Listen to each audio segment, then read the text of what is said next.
Not your average tabletop. Woohoo! Welcome to Not Your Average Tabletop. I'm Zach, And I'm Pepper. and today we're giving our first impressions of Dragonkeepers, which is a game from Cosmos and Michael Menzel. And this is just, as you can tell from the box size, it's a little bit smaller. It's kind of really a card-driven game. Is what the main whole thing of the game is. It's mostly cards, and you are just kind of doing some set collection of similar colored dragons. You've got 4 different colors in total, and you're just kind of adding to your different columns, and then potentially losing the ability to do some colors. And then depending on how big your set is, you get different benefits, and then it just kind of keeps going until a end game condition is met. Yeah.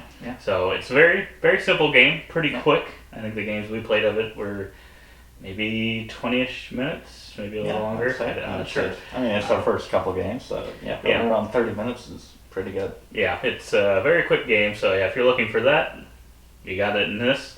But otherwise, I would say this was one I was a little excited about because I do like good card games, especially when they're on the quicker side of things. And I think this was one, I can't remember if it was Camilla. Some members of the Dice Tower liked quite a bit. So I know it seems like you kind of have some card games that you like a decent amount, so I was hoping this would be one. And yeah, after our play of it, I would say there were some things about it that I enjoyed a good chunk. And I'd kind of hope to maybe see it in some other games, or maybe it is in other games and it's just not as obvious. Oh, yeah. That's the thing, when there's so many games and mechanisms can be presented in such different ways when they still are so similar, it's hard to tell sometimes. But yeah, like you said, with those card games, especially small ones, I really love the ones that can introduce something that's still approachable and it's still a quick game, but has something unique, some twist in there. And I think this one definitely did have that, for sure. I didn't know much about it. You got it for me for Christmas, and I thought, oh, that's a really cute cover, so I'm interested, but I didn't know much gameplay. And as I was reading through the rules, a very quick rule book read, and it seemed really, really cool, so I got quite excited about this one pretty quickly. And I will, slight spoiler, it did not disappoint. And yeah, just so you have kind of a market of cards, and on your turn. It's similar to Welcome to, kind of, where you kind of have a set of cards. If you played that one, it's flip and right game, and you have a deck of cards, and they're double-sided, so the back determines something, and then the front determines something. On this one, you have the kind of form pages of a book, magical book, and the deck back determines what sets you can play. So one will have a number and a reward if you play a set of that type, and the other side will have a color.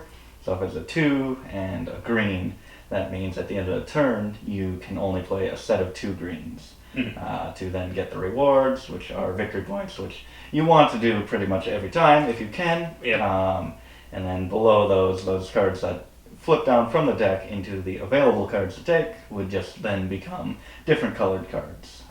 So then you just draft 3 of them, and then up to 3, or possibly more if you spend a gem.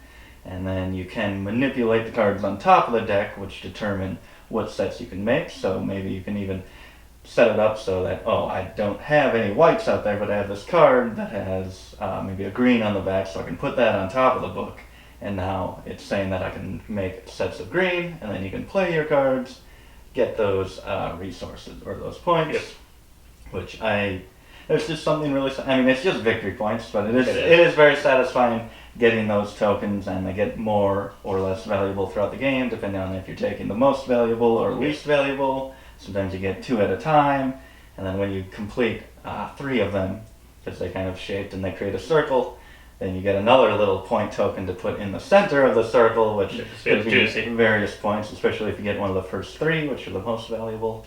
And then another really great twist, in addition to kind of that market management, is that other players, after your turn, get to try to sell sets with what you've created with that magic book. So it's similar to kind of a lot of flip and rights where everybody gets to do it.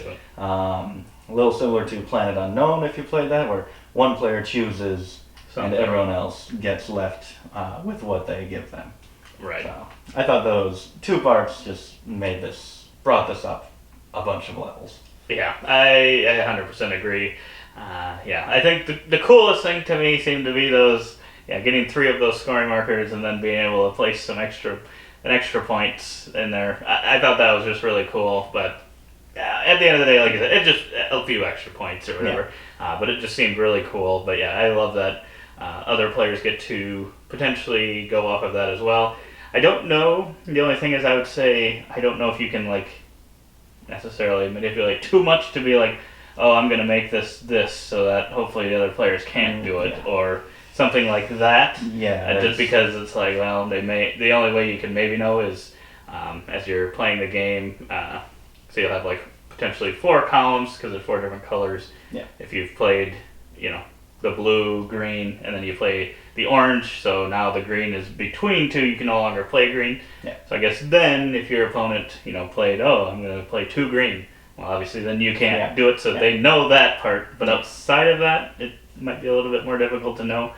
Yeah. So that part, it's not like you'd ever feel like, oh, hey, stop them from doing it too much. Yeah. But I do like the fact you don't that want it to be too it's friendly or anything. Yeah. Right. It's a friendlier version. That as well just adds. I didn't know how difficult that would make it, having to cut off the different colors, but I think it is just about perfect, the amount, because it's sure you cut off your blue, and now there's some blue cards out there, and it's like, oh, I have to dig through these blue cards to get to the other ones, but like I said, you can take those cards from your hand and manipulate kind of the orders on top of the deck. So this blue card also on the flip side has a white, which you can then play to manipulate that magic book to then be able to play white cards, so no card ever becomes useless, which I enjoy.